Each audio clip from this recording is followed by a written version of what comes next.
Hamjamboni, mwalimu Ann.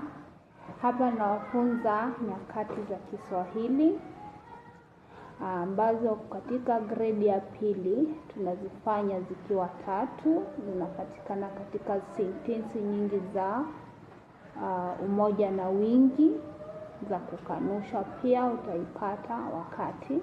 Hivyo basi unafaa kuzijua. Kwa mfano, kuna wakati wa kwanza ambao ni wakati uliopo.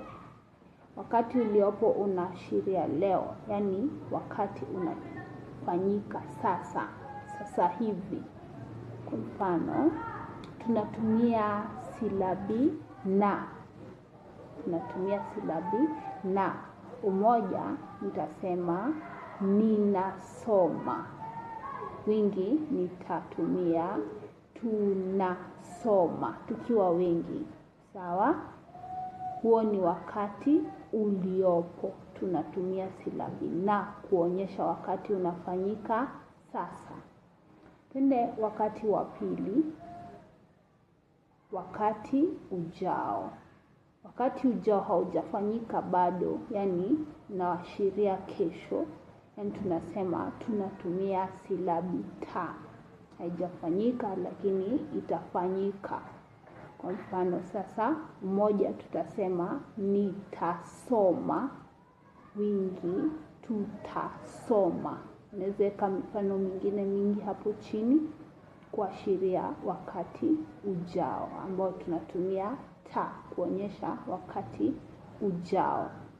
Twende wakati wa 3 ambao ni wakati uliopita.